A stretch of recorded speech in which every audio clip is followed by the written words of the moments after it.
We hear a lot of perspectives on the Mankind podcast.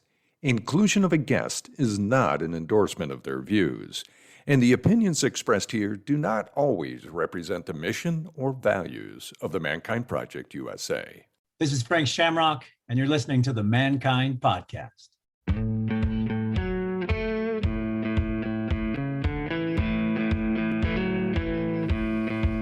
Looks like the rain has gone.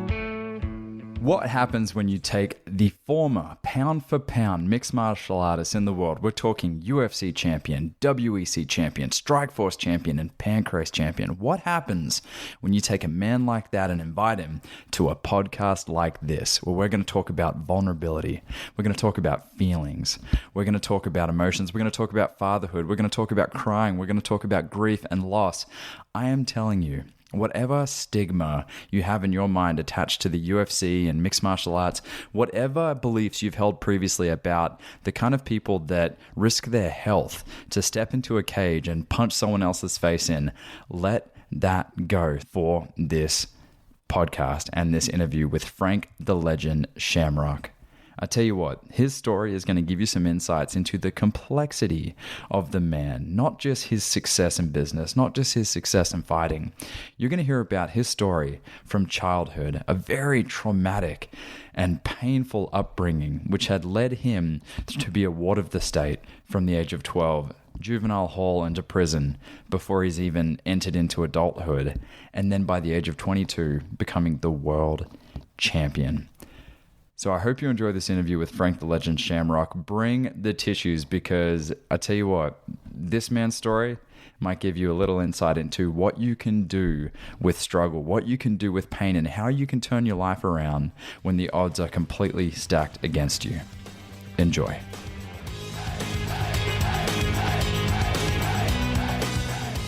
Alrighty, g'day and welcome to another live recording of the Mankind podcast, the show where we break the molds of modern manhood to prove that there's more than just one way to be a man.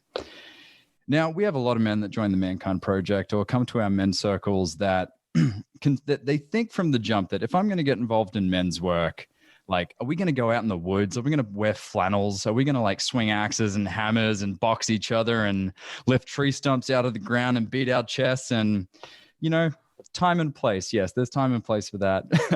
But more than anything, what we do really well is, regardless of the man, big, small, like macho, we speak to their hearts. That's the work we do more than anything. And so I thought, you know, why not bring in a wide array of guests that from the outset you wouldn't imagine live their lives with such an open heart space. And I thought, who better to do that with than Frank the Legend Shamrock, mate. Multiple world championships in various organizations, serial entrepreneur, philanthropist, records left and right. And you don't seem to stop. Ever since your career started, mate, you've just gone from strength to strength, and you've always kept busy. So grateful to have you here, my friend. And I would love you to take a moment, for those that haven't heard of you before, just to introduce yourself, and we'll get underway. Yeah, for sure. So my name is Frank Shamrock. I'm a super dad, super nerd, super entrepreneur. I was a super athlete in the sport of mixed martial arts. And, you know, I started out actually in a life of crime and spent 10 years in incarceration before I started doing martial arts. You know, martial arts as a culture, as a training, as a practice, as a community to turn my whole life around. And, you know, I took the skills that I learned through martial arts, applied them to business, applied them to everything that I do now. Now I do acting, producing, financing, investing. You know, I'm just, like you said, I keep going. I keep moving forward. I'm proudest of my family. I'm proudest of my adult son, who's now 32 years old. And I would say being a dad completely defines me. Like, it's the best thing about my life. And it's the first and most important thing that I do. And it comes before business and everything else in my life. And if I was going to sum up myself in one word, that word would be, I'm a human. Mate, it's interesting. I personally am a humongous fan of mixed martial arts. I partook in it for many years. And as much as I would love to dive into your fighting career, and I'm sure we'll touch on that, the main purpose that you're here is because I watched a video on YouTube. It just kind of popped up in my feed of a goal cast video, and I love what those guys do. And it was talking about your story and where you've come from. And I'd love to dive into a bit of that today. Who knows where it's going to go, but when I think of you, Frank, I think truly of transformation.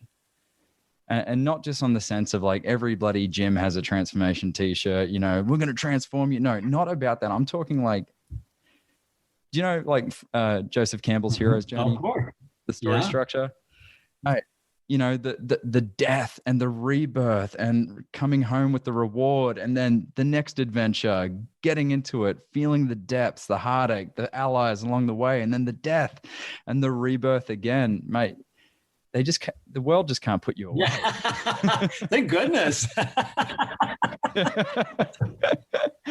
So, and yeah, absolutely. Thank goodness. So you were born Frank Alicio Juarez III in LA, brought up in a broken family. Early life was filled with violence, poverty, trouble. Set the scene for the listeners as to your childhood experience. Sure. Yeah. So I grew up in the Jehovah's Witness religion, which is kind of a very closed world. My mom was sort of escaping that, and, she started having children. And so by the time she was 20, there's 4 of us. And I grew up on welfare. We moved from LA to Northern California. And, my early days, we lived in the projects on welfare. And it was just, that's how my life was. It wasn't hard. Like I didn't notice anything different about my life. She met the man who became my stepdad, Joe, when I was about 7 or 8. And that's when my real first memories began. We moved into a house, moved into another town. And, I never had a dad. So I never knew like what a dad did. I never had anybody in that role. So he was kind of my first dad, my first mentor. And he was a good man. He was a good provider. He worked hard. And so a lot of my, determination and stuff comes from what he showed me hard work was. But there was a dark side. And that was, I had to, as punishments, I'd live in the backyard. I'd live in the tool shed. I'd, be locked in the closet. So my first memories weren't pleasant. They were actually of these like traumatic experiences. And it just made me emotionally, unstable. I would get in trouble at school. I had, problems with interpersonal relationships, making friends, communicating my feelings, all these other things. And I always did like petty crimes and, I was always a troublemaker. But when I was 10 years old, I threw rocks at a train. And in the state of California, that's actually a felony. So I was convicted of a felony when I was 10, 11 years old. And I was in juvenile hall. I was sentenced to 10 days in juvenile hall. It's the first time I'd ever left my home. It's the first time I'd ever been outside of that little tiny circle. And it was really sitting with the bad kids of society, because everyone hears about how bad these kids are, and communicating with them. Because I never really communicated, a lot about me. I was shy. I was nervous. I was, I didn't speak much. And I was asking them how they were dealing with these things. How do you deal with, living in the backyard, and, where do you put your clothes? And they looked at me like I was crazy. They're like, what are you talking about? I was like, this is what's happening. And I assumed it was happening to everybody. And it wasn't. It was just happening to me. And so, it was just this big wake up call. When I was 11 years old, I went to my counselor and I said, hey, this is what's happening, and the only thing I remember her saying was, if you keep doing stuff like this, they're going to take you out of your home.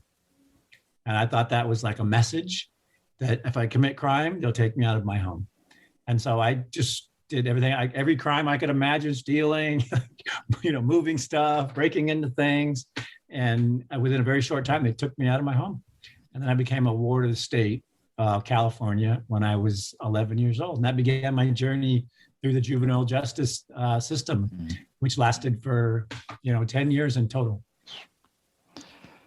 Man, I can't imagine, you probably, now that you're a father, right? And how old's your daughter now?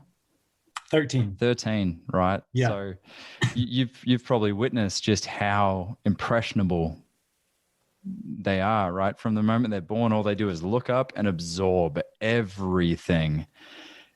How has becoming a father changed the way that you look at Joe? Because I know in previous recordings that you've been a part of and you've spoken about your upbringing, Joe wasn't in that kind of light. I noticed when you were speaking about him. How has parenthood changed that for you? Well, it's been an interesting journey because I only remember Joe locking me in the closet, as a child. That's all I remember, because I don't remember, before that time period. So, he taught me about tools. He taught me all these lessons, even entrepreneur lessons that I still use today. He took the time to teach me those, but then he would lock me in the closet and make me live in the backyard. And it was just so confusing to me. And so I didn't figure out until I was in my early 30s that it was actually my mom who locked me in the closet and who authorized that and who had been doing it the whole time. So by that time, my son was, a teenager. Like, I'd kind of grown into being a man. And it just really, I blamed Joe. I had hate for Joe, and when he passed away of cancer, I was like, good, he was a bad man. But I don't think he was. I think he had alcohol problems. He was a veteran. He went to Vietnam. He had anger issues. But it was really the permission given by my own mom that, sort of allowed that to happen. And so it's just, my views of a man have matured. And then, and having a little girl, it just, I recommend every man have a girl, because it really, kind of resets. This is God's way of resetting the universe. Yeah. It helps you acknowledge the sensitivities inside of you, right? Totally. Yeah. And then you realize, and I got some great advice from my actual cousin, whose father was a cop. And she said, listen, little girls remember everything their dad says, everything. And then that's what they expect from their men, from their boyfriends, from that's the model. Yeah. And she said, when you say things out of anger or frustration, or when you say, when you put them down, when you put, emphasis on, looks, or when you put it in areas that don't have value, that's how they value themselves, because you're the man of the universe. And so, I had some great advice from my own family member, but it changed my life. When my son was born, it changed my life, because I was just a criminal and a knucklehead. How old were you when you? Oh, I was 16. Gosh. When my son was born. Yeah. But I wasn't ready to be a father. I had no real skills. The only skills I'd gotten was from my group home father, Bob Shamrock. I remember Joe's lessons, but they were conflicted. Yeah. I had anger towards him, and it blotted out the values that he'd already given me. Mm-hmm. So when Bob Shamrock came along, I met him when I was 12, almost 13, at the Shamrock Boys Ranch. And, his was just simple: honesty, forthrightness, good equals good, bad equals bad, do good, So he just had these very simple rules. And, he was a Catholic. So he kind of had this, sprinkle of, Catholicism on it. But it made sense. The lessons had real value. And so, I still use his lessons from this day that he taught me. So he was really my first father figure that didn't have any, trauma attached to it. And so, when I had my girl, I was like, okay, Joe taught me how to work hard and how to think differently. And, and there's so much value in that. And by then I found out, that it was truly my mom. And then, so, I used the principles that Joe taught me for business and for, hard work. And I used the principles that Bob taught me for life and for family. Yeah. And then I had another mentor. Mentorship for me has been my life, because I've never had, good leaders in my family. So I've always sought for mentorship. And I still do to this day. If I got a problem, I find a mentor. That's my solution, because I don't know anything. I just know that I got to keep moving forward and keep growing. And, my third mentor, who's still my mentor, was also my business mentor. And I learned so many life lessons about business. And then he had a child late. And then, he was coming back to me and saying, hey, what do we do about this? And I was like, oh, here's what I learned from these two people on this journey. So, and that's as men, like, we can't be afraid to talk about those things. Yeah. Because that's where, eldership, mentorship, leadership, just a life experience has so much value. And hearing my niece tell me those things about how words hurt and guide her emotions and thinking. And, she's in her 20s, graduated college. And I had this little girl, and I could hear the pain in her voice from her experience. And I was like, what's the best thing? And she told me, and I was like, oh, there's pain in that. And now you feel this way. And I was like, I cannot do that to my little girl. So I need to be aware. I need to be conscious in my parenting, and that my role as a man, it's not about being strong.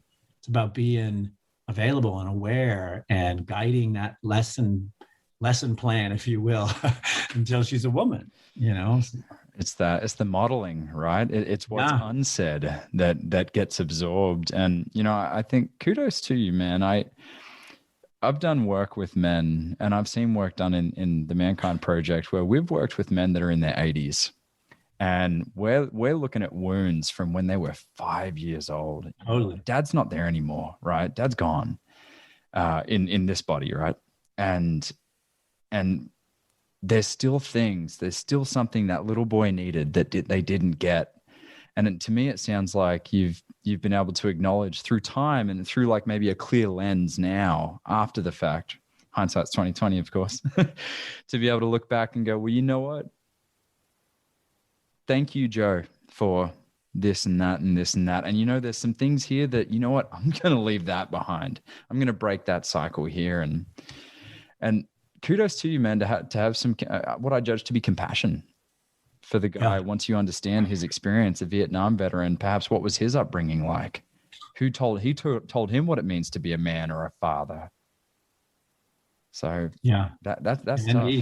And $20 to your daughter's first boyfriend if they make it to the top of the driveway. Well, I got to tell you the boyfriend story. So since she's been like 7 and expressed interest in boys, I've been telling her this martial arts story. Oh, well, when you, I don't mind if you date. I'm excited about meeting them. Doors open. And let me know when you find that special guy, because I'm going to open up a martial arts school and put all my trophies and championship belts and swords and all the stuff in there. And then, they'll just walk through the school and meet me in the back where my videos will be playing. And that's how, but you're more than welcome to do whatever you want. And so that's been the story from day one. And then the funny part about that is I retired when my daughter was born. So she never knew the fighting side of me. Yeah. And, she'd always ask people to ask for photographs and autographs. And she'd say, well, Dad, do you know those people? And I would say, no. But, they appreciate what I did. They like, my story and my journey. And, we would just take the pictures. So she didn't figure out until she was about 10 or 11 that all these stories were real. The fighting and Japan and all these different stories. And then it really hit home when I did my keynote at her middle school. I gave like the mid-year rah-rah keynote, do your best. And, she just instantly was like, oh my gosh, Dad, it's all true, huh? And I go, yeah, it's all true. I remember that. I just remember in prep school, junior elementary, just saying, the whole debate of my dad can beat up your dad. And she's like, step aside. Yeah. So I think it's really cool to see, like, just to get a sense of where you're at in life right now. During the Gold cast, and definitely in Bound by Blood, we get to witness a lot of your emotions, right? And I honor you because we say this a lot in the work when men are crying, don't wipe your tears, let them fall. And I couldn't help but notice that when you were getting emotional and crying, you just let them fall. So I think like this I'm sure in many ways came as a surprise to a lot of people watching this. And when your brand for the longest time has been this like fierce, intimidating, badass cage fighter, I want to know, like, what was the narrative, or at least the understanding for you growing up about what it meant to have emotions or be emotional? Yeah, for sure. Well, so my mom came from a home of abuse, and that's how, she got into this cycle. We've since broken the cycle. It doesn't exist anymore, but, she did what happened to her to us.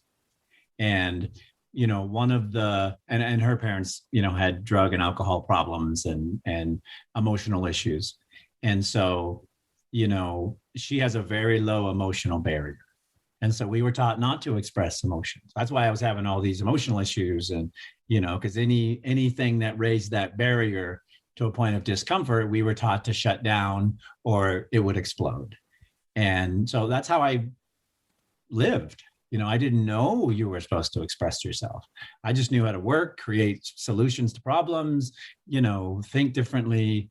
And the emotional journey has been the hardest for me, just because I got a low barrier like my mom, and I've had to, continually raise it through life experiences and, being empathetic and understanding other people. It's really hard when you're over here and you have no pain. If we have a little bit of pain, it's hard to look over and sort of feel somebody else. And then conversely, when you have so much pain, it's hard to imagine how someone else's life who isn't, oh, they have it so good. We all experience pain, but can we express it? And can we get through it? And that's why I like the speaking and the mentoring, because random people stopped and helped me in my life. Just men that were like, hey, he's a good kid. He's smart. He wants to do things and he doesn't know what to do. And they took time for whatever reason. Bob Shamrock, Joe, Henry Holmes, like my mentors all stopped their life to give me something. And, that's the value we can bring to other people. Like that to me is what being a man is, because, if I meet a boy in the neighborhood and he has no father, the first thing I think of, well, who's guiding him so he can become a man? Like who's doing it? Yeah. Who's the role model? And if nobody is, well, what can I do? Just inviting him over, just, having him join on a project, just, things where he can see like, oh, that seems normal. That feels good. That's, hey, accolade, I did good work. Like just those tiny things, allow me to heal from that type of stuff, but then B, a young boy to go, that's what I want to be. He's doing it. I feel the same way. Like that's where I want to go. So yeah, but I cry all the time. Like I'm good. It just falls and I'm like, it's that's my body's crying. Well, I tell you, that it sounds like you get a chance now to give the gifts that were given to you. I'm sure they may not have felt like gifts at the time, right? But so understandably, like your life could have gone down numerous paths, right? Water the state by 11. You go from juvenile hall transitioning into prison, like as a kid. But by the age of 22, you become a world champion fighter. So I'm sure there's a myriad, right, of variables that that allowed you to get there. But what I want to know is like, what was the straw that broke the camel's back for you? Like, what was the moment that you went, something's got to change right now, because I can either just keep on this path that I'm on, or there's something greater? Sure. Yeah. It was really two things. It was the birth of my son, because all of a sudden I was aware, like I didn't have a dad, my son needs a dad. And I was like, wow, I don't really know how to be a dad. And then I went to prison. So I wasn't there. And so my whole driving purpose became, I got to get out so I can provide for my son and be a dad, because I knew what it felt like to not have a dad. We go to school, everyone's talking about their dads. And they're like, what about your dad? And there's nothing. Like, you don't know anything. My mother never told me anything. So it's just a big, painful hole. And so I was like, I can't do that to my son. Like that's the worst thing, that could happen. And then of course, that's what I've made happen by, recommitting to crime and getting myself thrown in prison. But it was that desire to have that human connection and to be that person. And then the B is when I went to prison, I started in, Corcoran, which is level 4, maximum security prison, murderers, gangsters, like all the worst people, worst crimes in the world. And I'm sitting out there my first days and I look out on the yard and I'm like, hey, there's Jose and Johnny and Mike and Jim and Bob. And I was like, wait a minute, these are all the guys I'm running the streets with. And I had this epiphany and I was like, wait a minute, if I keep doing this crime thing, this will become my life. And this is what I have to look forward to, more prison yards, more things like that. And I realized what I thought was genius when I was 11, which was committing crimes to get out of situations, got me into the worst situation of all. And then it was my job to dig myself out. It was my job to fix it and change myself and then take positive action so that I could be a dad. I'd love to,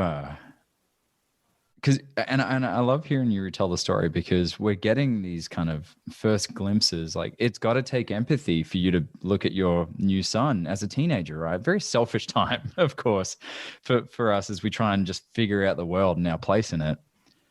But your empathy is starting to come out, right?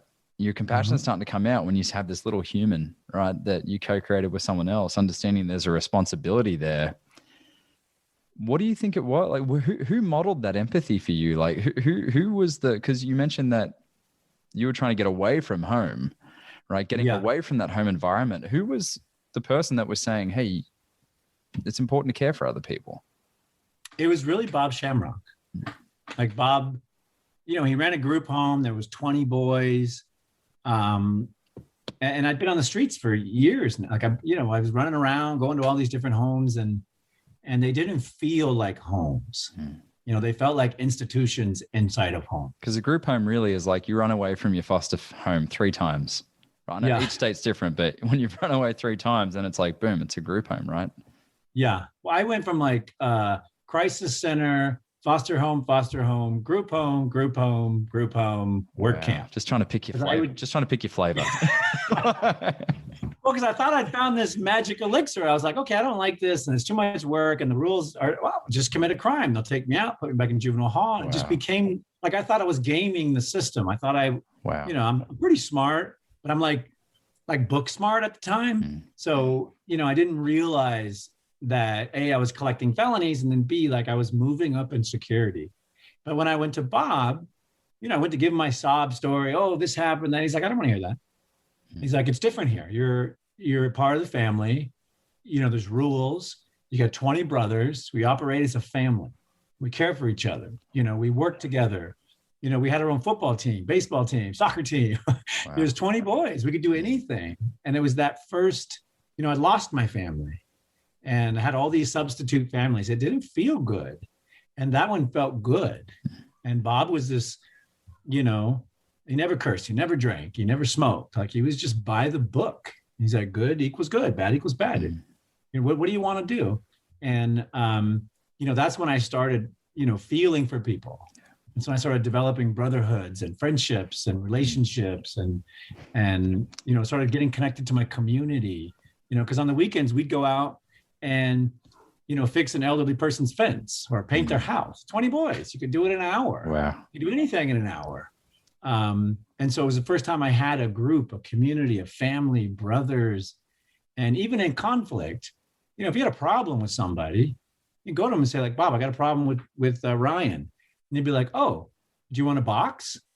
And so you would go in the pool, box it out, and everyone would cheer and rah, rah, rah. And then there was just literally one rule. When it was over, you had to hug it out and it was over.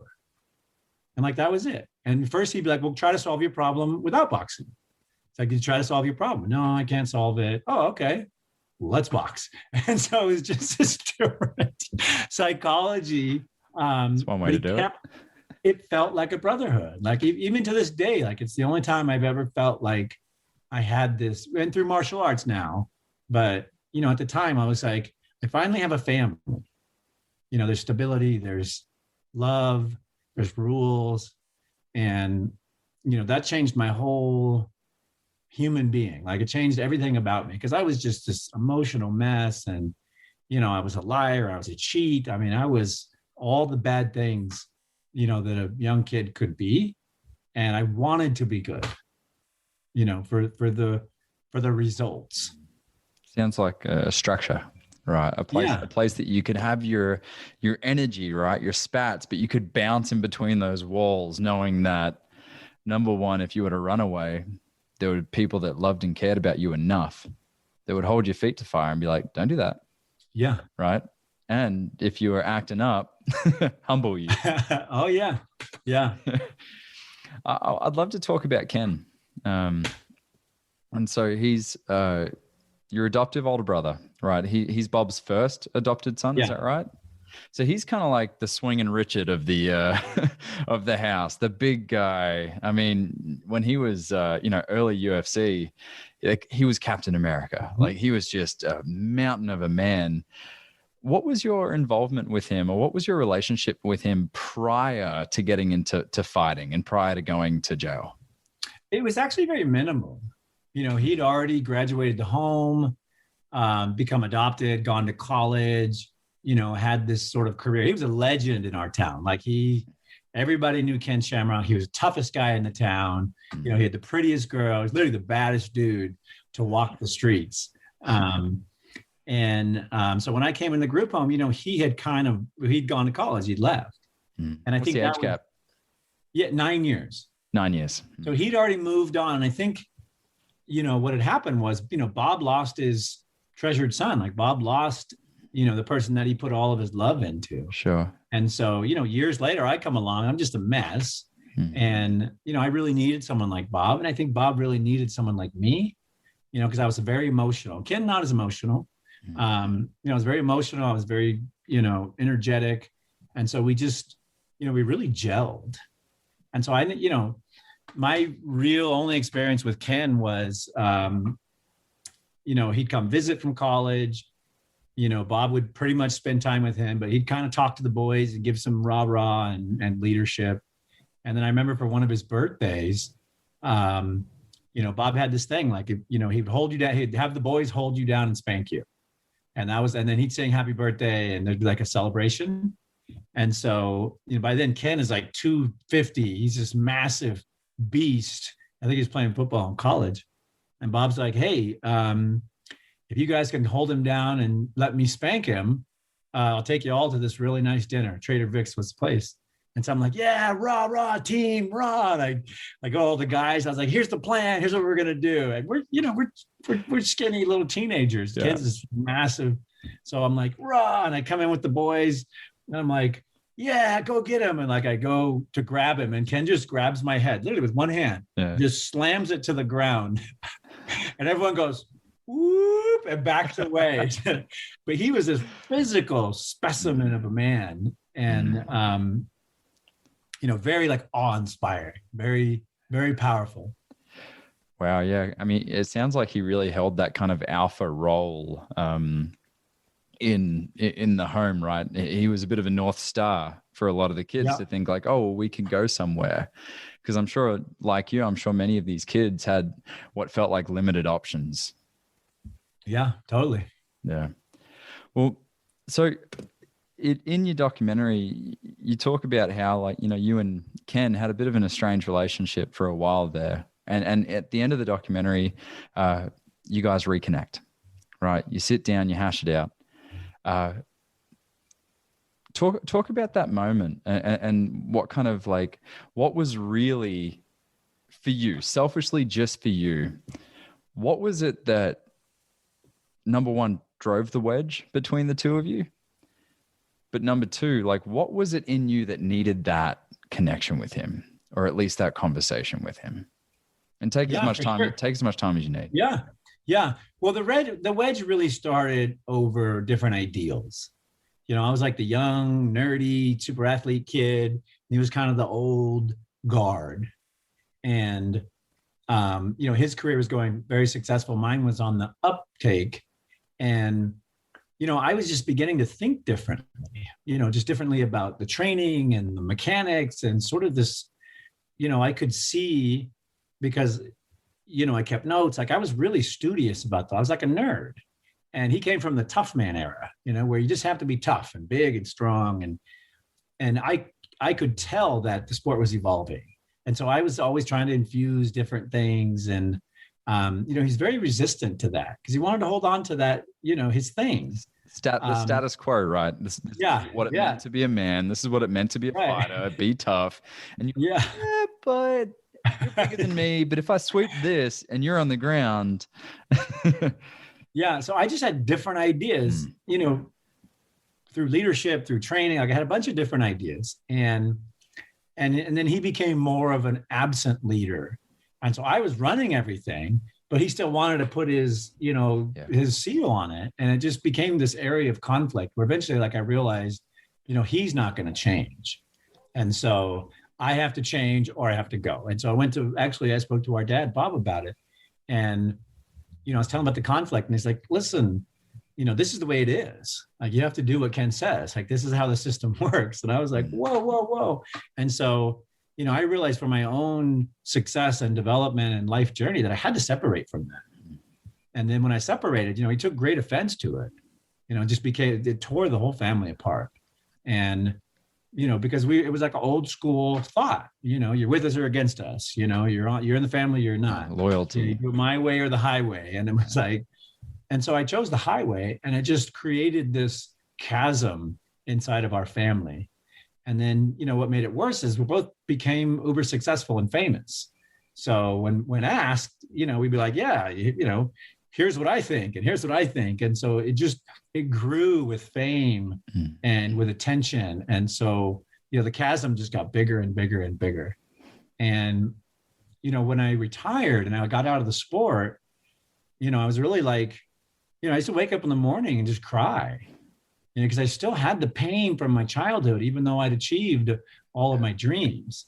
I still had the fear of not being a good father. I had a daughter and I was dedicating all my time to being a father.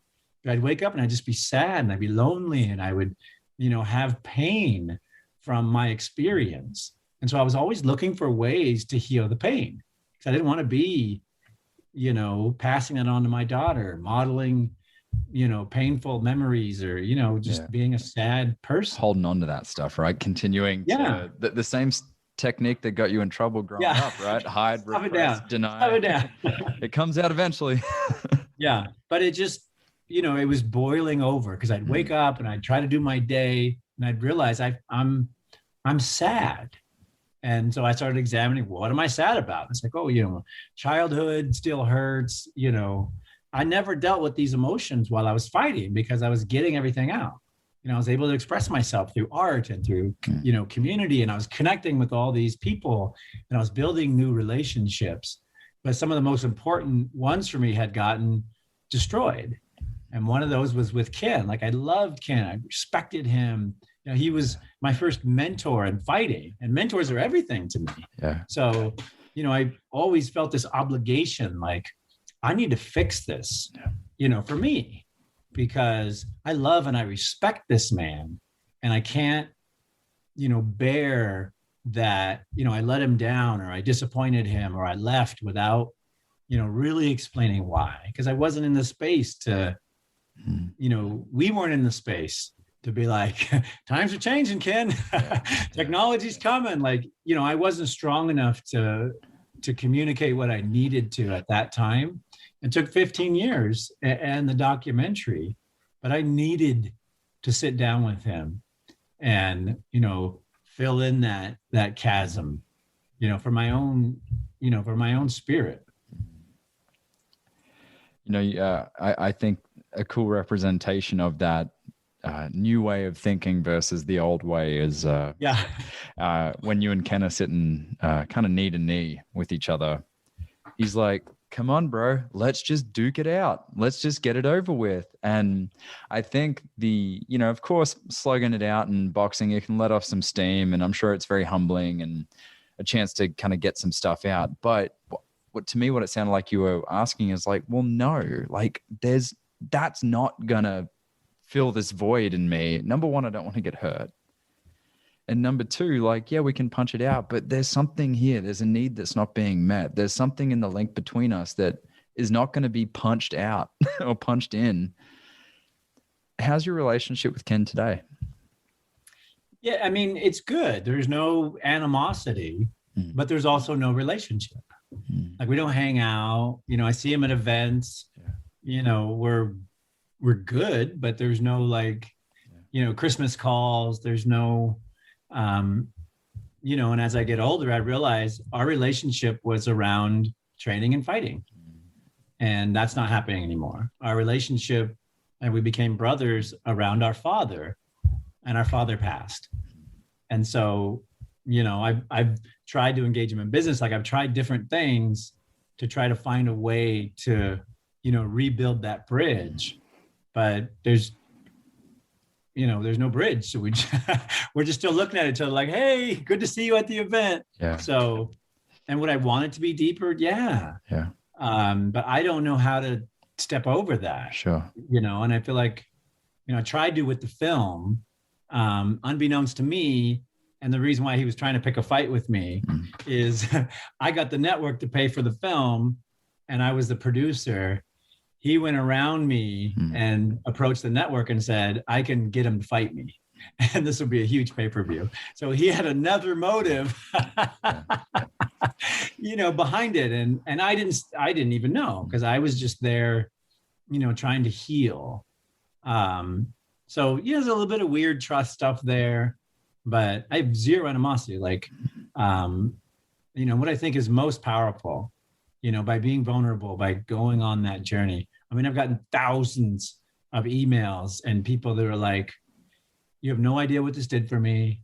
I called my brother after 10 years. Yes. You know, like, you know, I'm repairing it. Like, thank you so much. You know, like, you know, thank you for showing me how to do this.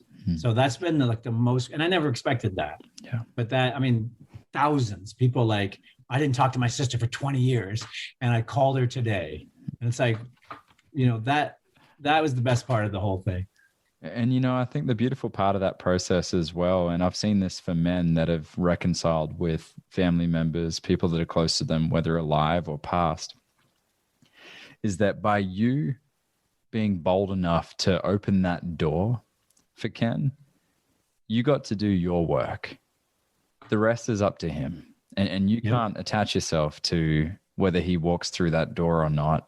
But so long as it remains open, you know, it's like, hey, when you're ready to have that conversation, if there's a time to have that conversation, I'm sure you'd be open-armed to have it, because I'm sure all of us, every single person on this planet has their own shit, has their own stuff, you know, that they got to work through.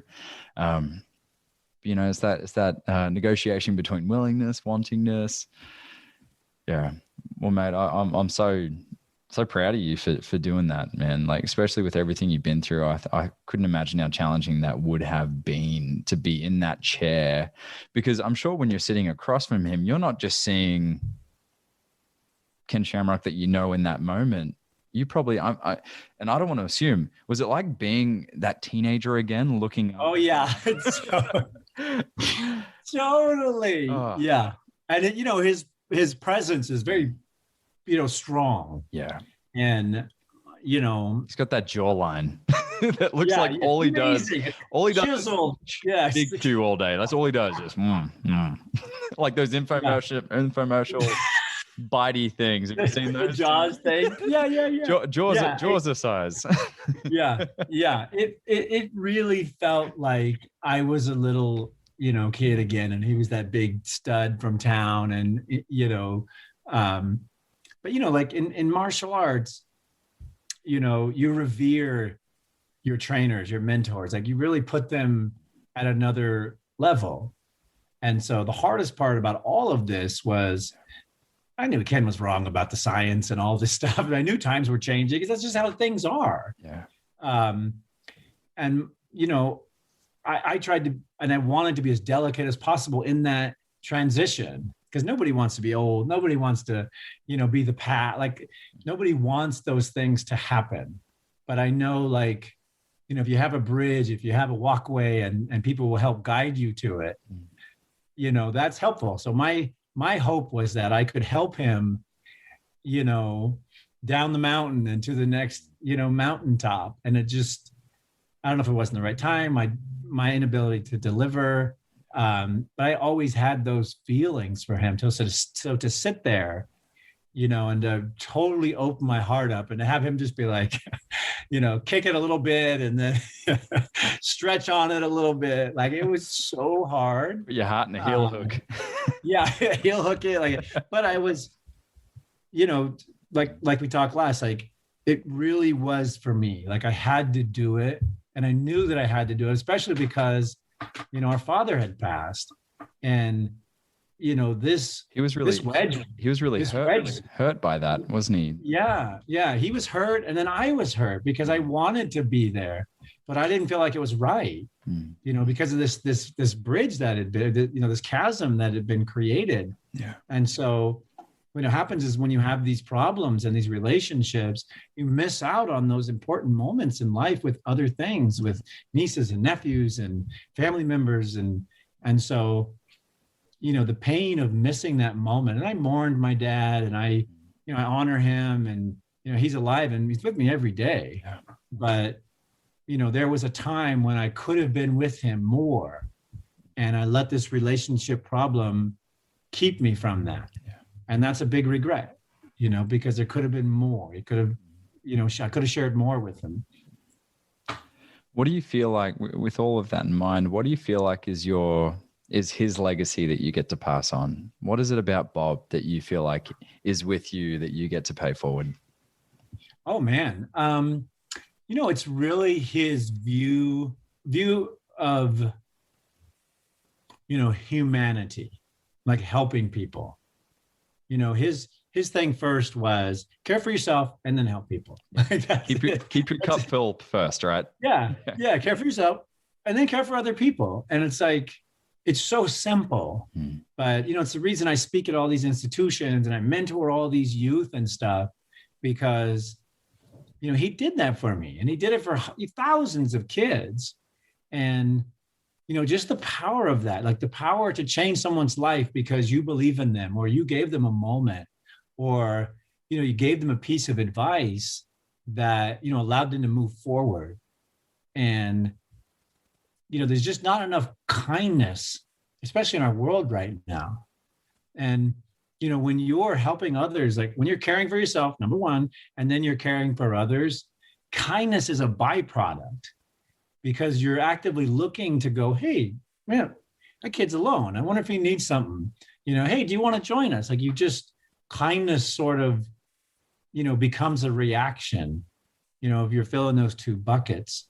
And that's where, I honor him every day. Like, everything I do, he's mentioned at least once a day.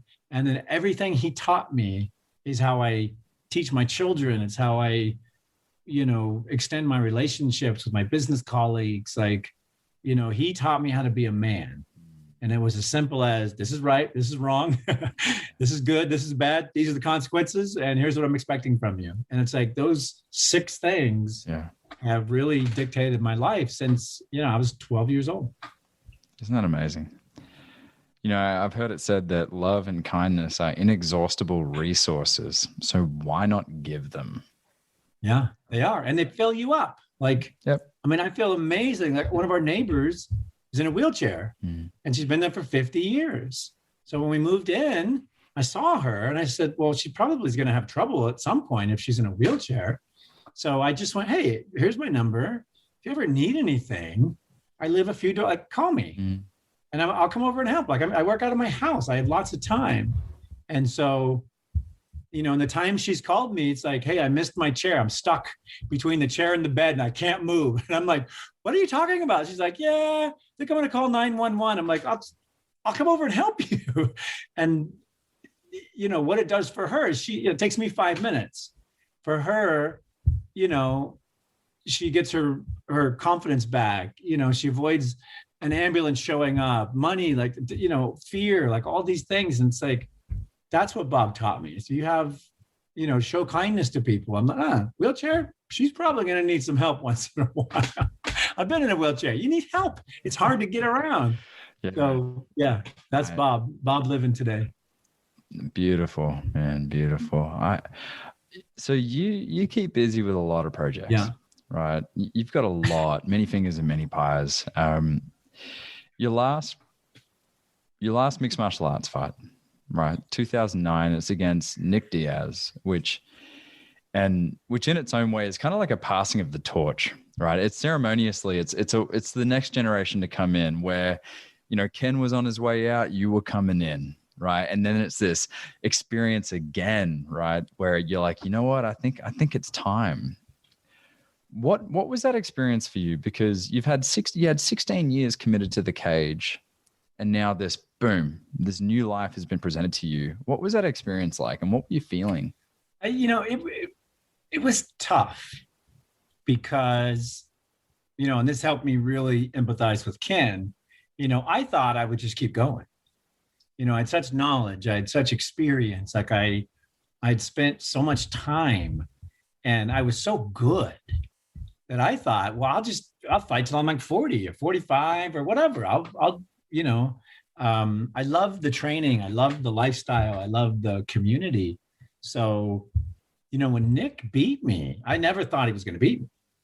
Like, it was like, reality sort of jumped in my face. And I was like, because I listened to the marketing, old guard, new guard, like all this stuff, old lion, but it wasn't real until he kicked my ass. And then I was like, wow, we're really at that moment. And I wasn't ready. Like, I wasn't ready for it. I was always trying to get out of the sport, and I was always trying to make an exit and stay on top when I did it.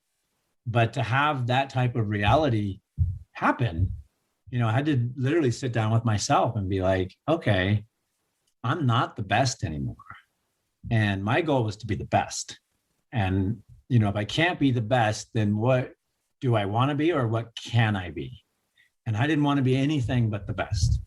So that's when I was like, well, if I can't be the best, then I need to move on to the next thing and be the best at that. And so that's really why I retired. And then it became, I want to be the best producer. I want to be the best broadcaster. So then it just became these different passions, same skill set, same energy, same process. But I just changed my focus on things I wanted to be the best at.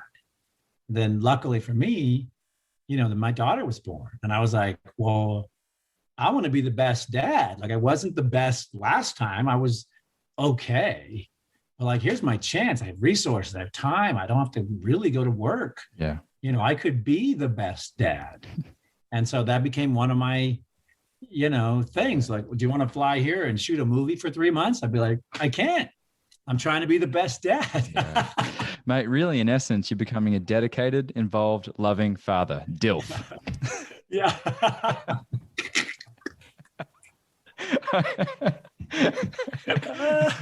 I said to Christine, I was like, I had a great upbringing. I love my parents. Things I'll keep, things I'll change. But you know what I want more than anything? She goes, what? I said, I want to be a DILF. I want to be 50, rocking it, but first and foremost, dedicated, involved, loving father. That's fantastic. I'm gonna steal that one. I love that one. Go for it. It's fantastic. It's all yours. It's all yours. Well, okay. So I've got to let the fanboy out for a second. While we were just talking about the fight game, do you still keep up with, fighting? What's going on right now? Only at the biggest fight level and the pay-per-view sales and the distribution deals. Gotcha. Yeah.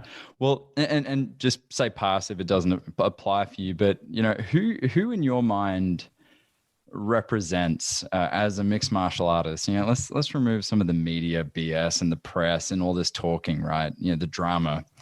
Who do you feel models or modeled what it means to be like truly integral to what it means to be a mixed martial artist? That's tough. That's tough because, I was in that middle area. So it was tough guys, street fighters, And then it was, athletes good at one martial art. And then I came along and like made this, complete system. Well, you were the first complete mixed martial artist, right? I mean, you were reading the Tao of Jeet Kune Do and like taking all this information left and right from all these different sources to apply it. So, yeah. Yeah. And then, I always say this, I accidentally became a martial artist because I realized that the principles needed to survive any journey like this are the principles of martial arts, honor, respect, discipline, meditation, but like, they're the self-development tools required to be a warrior. And so I fuse those into my, persona, and they help me become very successful. And then as the sport evolved, and it grew, those ideas became old. And so I remember when I fought Nick Diaz in San Jose, even though it's a martial arts town and there's, thousands and thousands of martial artists, that's not what they wanted. They wanted the bad guy. They wanted they wanted that new flavor. And so, my idea of mixed martial arts became old and a new idea came along.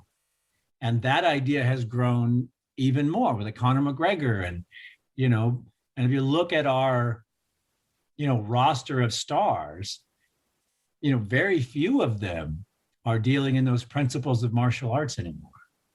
So it's challenging for me to be like, oh, I love this guy. He's a great mixed martial artist. Because to me, the fabric is martial arts. We're just mixing them all together.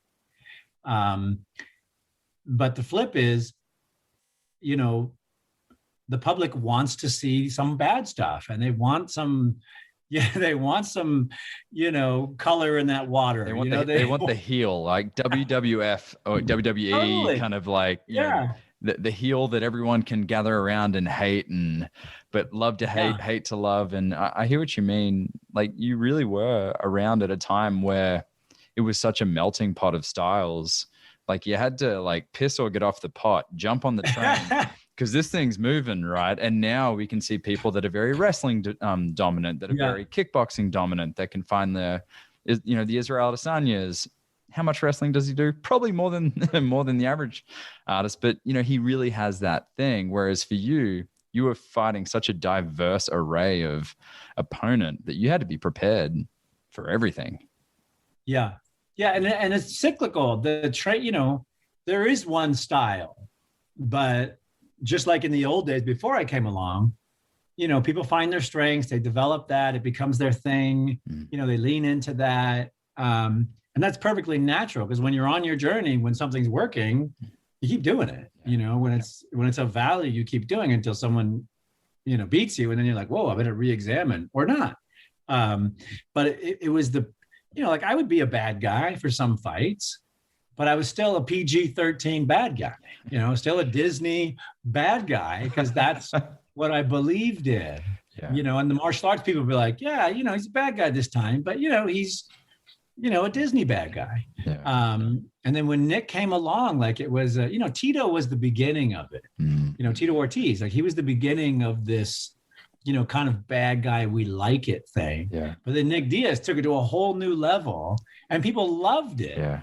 And that's when I was like, the game's changing. I can't be the best.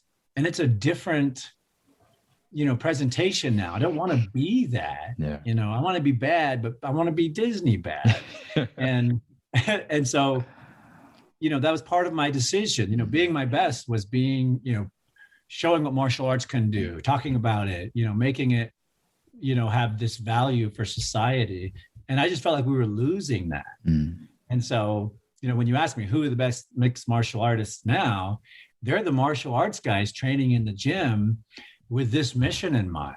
Yeah. They're not on the stage yet, or they're just starting out.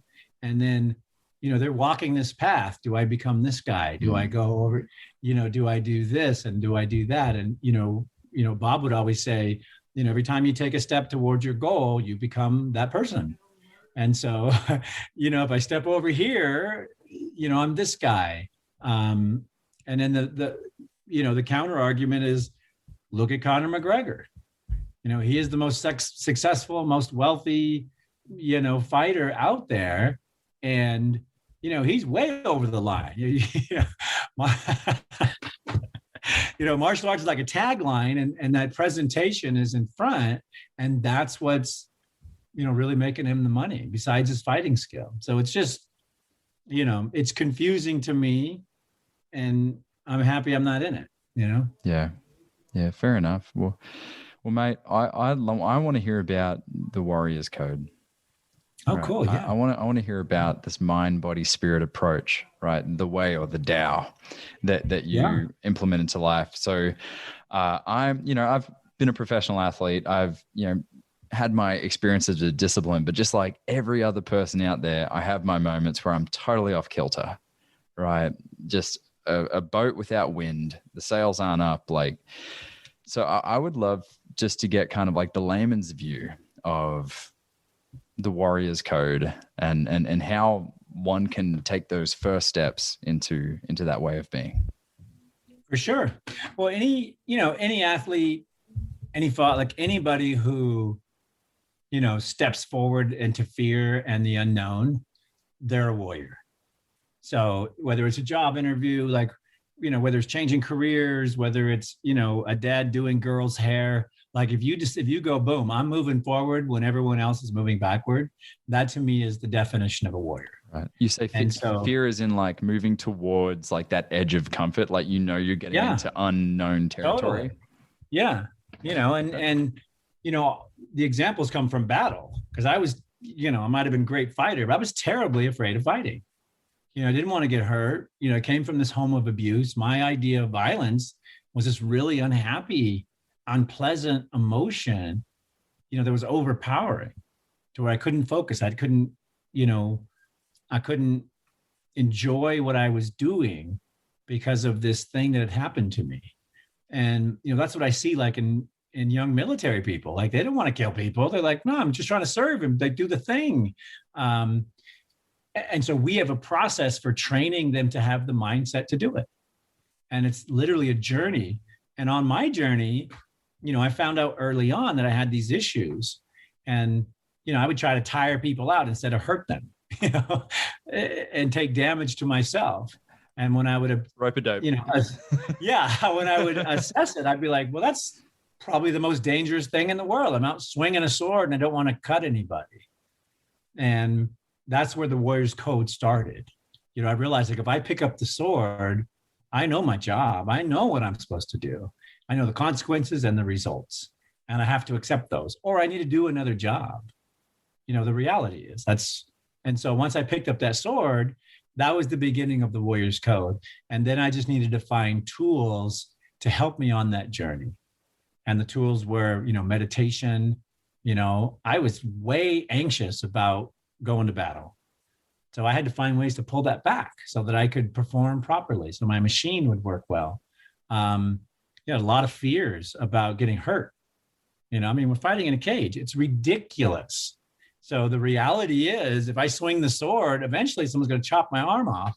Right. And I need to be prepared for that. So that's where the visualization came in. I would visualize all these things. I would train my brain to see it. So it was never a surprise. It was never, it never stopped me. And then, purposeful action, documenting, writing, just creating. And that, comes to studying. I wrote books and I got drawings, all kind of crazy stuff as I was figuring it out, this quest for knowledge, to belay my fears and to keep me safe. And so it's really the mind, body, and the spirit.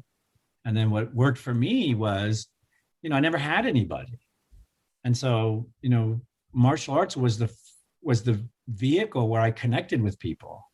And, unbeknownst to me, I was changing their lives, but they were changing my lives because I had community and friends, and we were all on a similar path. And, it was creating all this value for me personally. And there's thousands of people are friends to this day because we trained together. We fought, we studied, we talked, and, I didn't even know that I was missing that and that was a piece of my personal, human development that was necessary. So, for me, the code is, be kind. Love and kindness are the strongest things in the world, right? They are. And then, second thing is, be prepared. Because if you're not prepared to do anything, whether it's protection or presentation, like, it doesn't matter what it is, doing your daughter's hair, if you're not prepared, you're not going to be that good at it. It's just, that's how it works.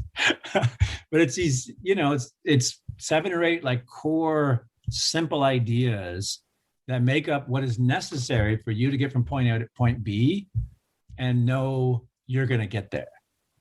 And, they came from martial arts. They came from mentors like Bob Shamrock. And they're how I do everything. I literally do everything with that process in mind. Am I prepared? Is my mind, body, and spirit ready? Have I done the work? Is this a good thing? Am I being kind? Is there patience involved in this? What can I learn from it? One of the tenets is, always learning. Because if you're learning, you're open, you're available, you're growing, you're able to share that, you're able to, use the value of what comes in. So like I'm like a nerd. I mean, I spend an hour each day learning stuff. I read manuals to things I don't own because someday I'm going to buy them. And then when I get them, I'm like, yeah, I know how to do this. Oh my But that's where my mind works. I wish my high school bullies, when they were bullying me, I wish I knew you at the time so I could be like, hey, you want to pick on a nerd? This guy right here. I think that to me, like, it makes me think of Kaizen, right? Absolutely. Just those small incremental changes that the 1%, the seemingly insignificant actions that are so small, those 1% changes that really equate to the big change. I mean, I can, first day in martial arts, just start working head kicks and try and become the best at head kicks.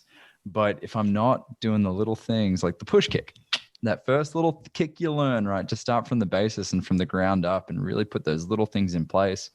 It builds the foundation for which I can achieve the things and turn up as the man as I want to turn up in the world and have the impact that I want to have from that foundation.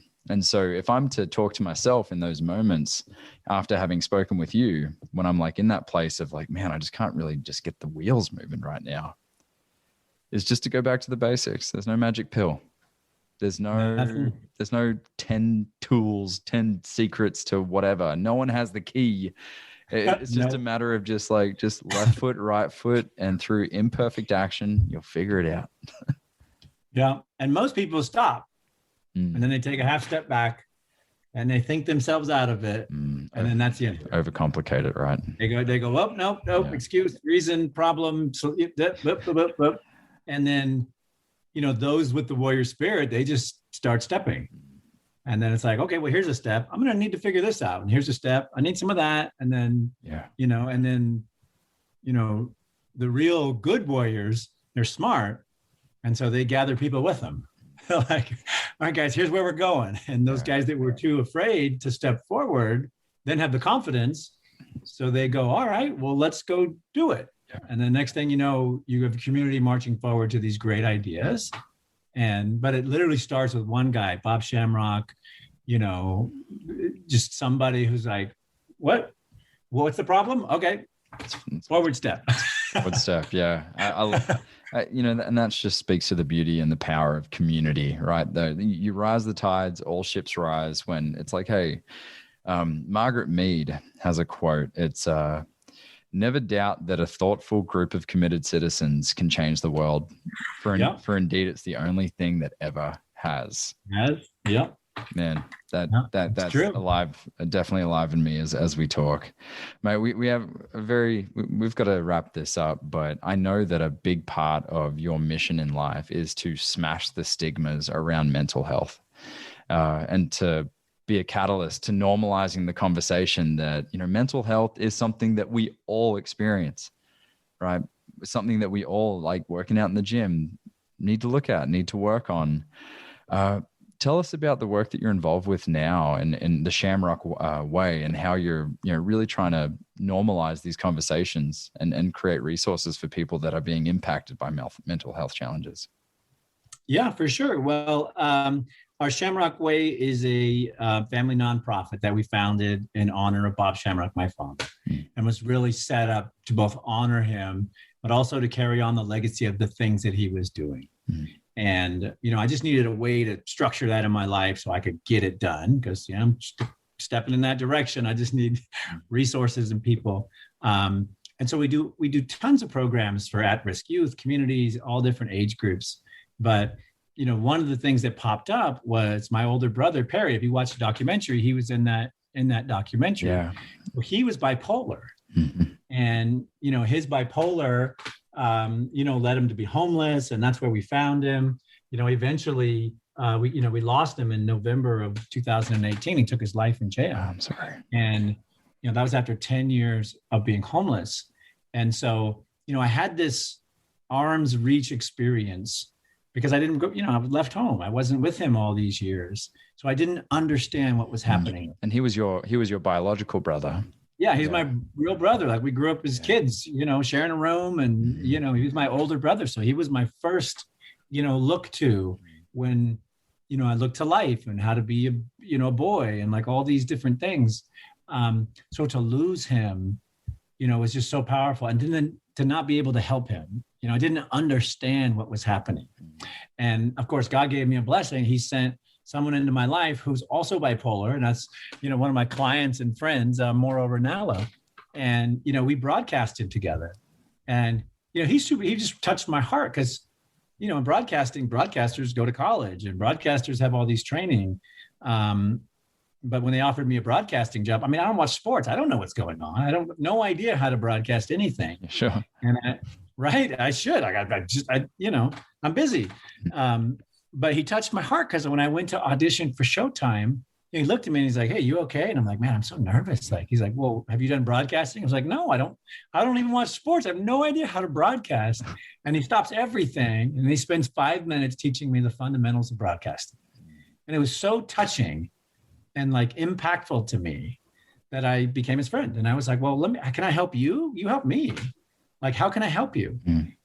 Over the course of, years, I find out he's bipolar. I find out his life is a shit. Like, everything is a mess. He looks great on camera and the rest of it is an absolute, train wreck. And I start looking after him from a business standpoint and then from a social standpoint. And it just becomes this, I was retired. I was looking after my daughter at all time in the world to try to figure out what bipolar was. And at the same time, my brother's going through this journey. And then I have my best friend who I see every single day. And I'm watching it unfold in front of me. Well, the result is, after 8 or 9 years, we decided to make a movie about it. I'm like, let me make a movie about it because no one's going to believe this. Yeah. And, we're also getting to this inflection point in society where it's time to talk about this. It's time to share and give people tools to understand how to deal with this. Yeah. Because the old era was, they're crazy, lock them up, give them drugs. Yeah. And I was like, there's so many people experiencing this and it's becoming, and this is pre-pandemic, like there's so many people that are experiencing mental health and they're afraid to talk about it. And you could be of such value and service to the world if you were sharing your message. Yeah. And so I got him to share it. We made a film called Bipolar Rock and Roller. Did it with Showtime. It was hugely successful and it's become the educational film for bipolar disorder. Because in making it, I was like, well, what are we doing that allows him to be successful? So we put in all the care modules that we discovered through exploration and trial and error. And we basically created a how to care for someone with bipolar. Love it. And it was super powerful. And then, but now the new project I'm working on is called The Bear. And, with the pandemic, this conversation about mental health has just spread globally. And it's the first time we're all experiencing the same thing. And where we're really seeing the most amount of, impact is on the children. Their lives have been completely upended. Social structures have changed. Schooling has changed. And they're alone. They're for the first time, like they have nobody except for their direct family with them. And we're seeing this dramatic rise in, anxiety, teen suicide, like depression. I was seeing this just huge impact. And so I was approached by a young filmmaker, Celia, and she's like, I got an amazing idea. And it's an animation film about depression and anxiety, but it's really made for kids. And so it's called The Bear. And in it, there's a cute girl, Maya. She has a big blue bear that follows her around, gets in the way, trips up everything, knocks things over. Like, it's just a nuisance in her life. And we discover through, her conversation and her journey that it's her anxiety and depression. And then she has a best friend, perky, blonde, perfect. Her life is wonderful. Everything is great. They finally get into a conversation, and they realize that she has an animal. It's a big bunny. And he does the same thing. He gets in the way of everything. He's a huge problem. He knocks over things. He's a problem in sports. But through the course of the film, they finally talk about it. And they discover that they each have an animal. Before that, they didn't know, and they did. So it's through these type of mediums of awareness and education, we're hoping to move that conversation forward. Yeah. Because, I didn't know I was depressed, and I didn't know that I had anxiety. I just knew, I was deathly afraid. And like, if you touched me, I would freak out and I couldn't connect with people. I had, interpersonal emotional issues. Looking back, I had a giant bear following me around at all times. And it was the abuse that was happening. It was, the psychological, it was all these things, were following me. And it took years and years and years to get rid of them and to deal with them through action and connection and community. And we want to help children move quickly through that and at least understand why they may feel differently. And that it's okay to have the conversation, because that's where we're getting in society. It's now okay to talk about mental health. Yeah. And we're right at the edge of busting this stigma completely, to where, we've gotten, large corporations to take the stigma-free pledge. We've got large, entities to like change their entire culture in business, because they're like, wow, mental health is actually really, really important. So that's what the film is about, and the mission. And it's, I think you can tell it's one of the things I'm most excited about right now. Well, mate, good. And power to you, because, a big part of our mission in the Mankind Project is giving space for men to feel those things, to remove the stigma, to have the conversations. And so I'm excited to find out how we as an organization can become an ally for what you're doing. In fact, I'm calling out Boyson Hodgson, who is our marketing and communications director, has been with us this whole time, posting links for you. He's been nice. He's been quoting you, actually. Oh my God, I love it. Love it. A lot of people really love the DILF comment. So the DILF is money. Let's just we'll get t-shirts. We'll come. I'll fly out when I have children eventually, and we'll create a course. I have new goals. Good. Warrior code applied to the Operation DILF. We're in. Operation DILF. Oh my gosh. Okay, so I have a story. Do we have time for one more story? Hit it. Well, here's where you can find out about the film. It's at bearthemovie.com. So check that out. And we have a Kickstarter program going on. We have social media and stuff, but go look at it, because what I'm going to do is get my famous friends to voice over. I'm going to kick my way into Pixel Studios and be like, guys, we really need to do this. And I'm just going to get everybody involved, because it's the right thing to do. Yep. And everyone's going to want to do it. So that's my plan with that. If you need a voice for the kangaroo, which you haven't put in the script yet. I mean, Hugh Jackman, he's old news. I'm the new way. I'm the new one. Bring me in. I'm ready. You're already shut up. You're ready. Hey. Oh my God, I love it. Well, I want to say this and this is like a man thing, right? Because, there's a lot of ideals of what men think they should be to be men. And, very few people are going to have the blessings like I did, to spend all their time in the world with their daughter, to, watch them grow, to have great advisors, to have a kid 20 years older and be able to redo parenting, from a father to a daughter standpoint. But one of the things that I did when she was little was she liked it when I did her hair. So I became the de facto hair guy. Hair's messy. Well, I got it, brush it. And then I learned to braid. And then I learned to like do different things with her hair. That lasted, I did it until she was 11. She's like, Dad, I don't need to do my hair anymore. I'm big. She does her own hair now. And men would ask, I tell men, it's like, yeah, I do hair. So I got the brush and and they would look at me like, really? I'm like, yeah, it's like totally a great time. We communicate.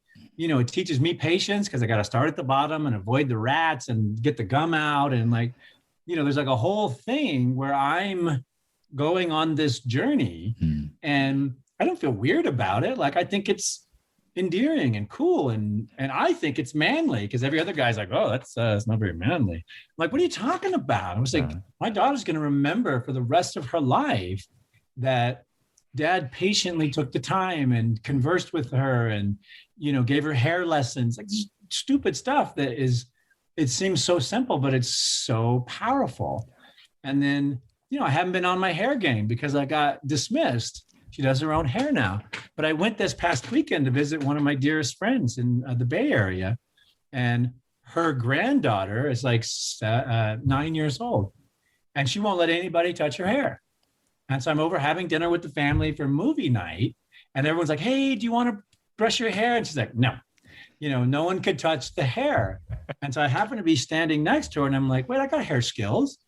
And I go, do you want me to do your hair? And she just looks up and goes, yeah. And so it took me like 40 minutes to brush out this little girl's hair. It was long hair, get it all brushed out. And she's just silent, just doesn't say a word. She's just like, and she's a high energy kid. She's usually like very, vivacious. And she's absorbing this thing because Dad doesn't do hair. It's always a problem. It's always a struggle. There's always screaming and yelling. And all of a sudden I'm doing her hair. I'm the new guy. So we get to a certain point and it's all brushed out. And I said, well, do you want me to braid it for you? And she's like, yeah. And so I braid it up in this big long braid, right? And I'm all proud. I get the very, very end. I finish it for her and she looks up at me and it's just this, there's a new thing going on. And, we watched the movie together. The dad's like, I can't believe you did that. And I said, no, I got the hair skills. And I told him my story. And then throughout the movie, I look over and she's just all night twirling her hair, that big ponytail. Yeah. And it meant so much to her. And, being a man has so many facets. But like that little girl will never forget that this big, strong man took that time to do her hair, was so gentle, was so kind, was so patient, and enjoyed it. Like I was reliving my daughter's childhood and having a really good time with it. That to me is what, being a man is, doing things that need to be done because they're the right thing to do, because they have value to you, to other people. We can all provide, we can all be tough, we can all, defend our families. But when we're kind, when we're compassionate, when we feel empathy for others, when we take time to share our values and knowledge with others, that's what being a man is about. That and being a DILF. Let's just be honest.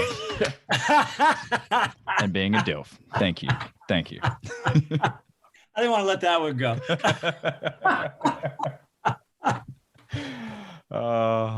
Well, Frank, I'll tell you, mate, this has been, this exceeded my expectations. They were already very high, having researched you and prepared for this interview. But, mate, I feel so grateful to have spent this time with you. We got a lot of comments coming in. We've had a couple, I think about 2,000 people join us. Nice. Which is pretty cool. Just to hear your words and to hear, not only did we get to know you and your story more, but I'm thank you for being bold enough and brave enough to come on a show like this and show your heart, because society, the status quo tells us that's not okay for men to do. But if one of the living legends, a walking badass like you, Frank Shamrock, can come on and do that, mate, that gives permission to so many men to do the same. So thank you for doing what you do, my friend. And Yeah. Any final thoughts or words you'd love to share with the audience? I just love your accent, and it reminds me of one of my dearest friends who's passed, Phil Vasili, who's passed, and he was a great father.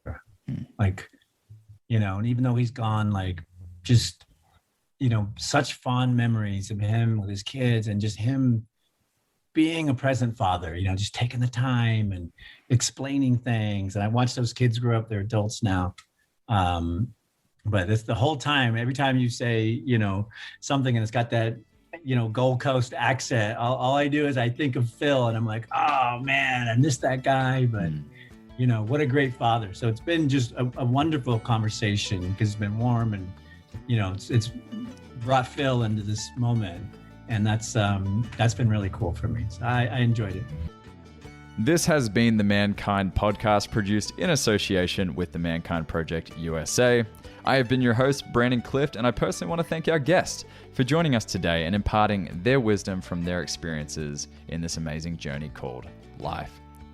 And of course, I want to thank you, the listener, because through your attention and your support, you make it a heck of a lot easier for us to let men out there in the world know that they are not alone and that there is more than one way to be a man. Special thanks, of course, goes to my incredible team, Marketing and Communications Director Boyson Hodgson, producer and editor of this episode, Michael Russo, who makes me sound so much more intelligent than I actually am, so of course, special kudos goes there. And if you've been enjoying the music throughout this episode and all of our episodes, check out Jim, Donovan, and the Sun King Warriors. I have links to them in the show notes. Now, the fee for this episode is simple. If you found gold and insights that you believe could benefit your loved ones and those you care about, be sure to share it with them. And of course, remember that life doesn't happen to us, it happens for us, so long as we rip the pen out of fate's hand and become the author of our own story. So my friend, pick up the pen and we'll see you next week. Lots of love.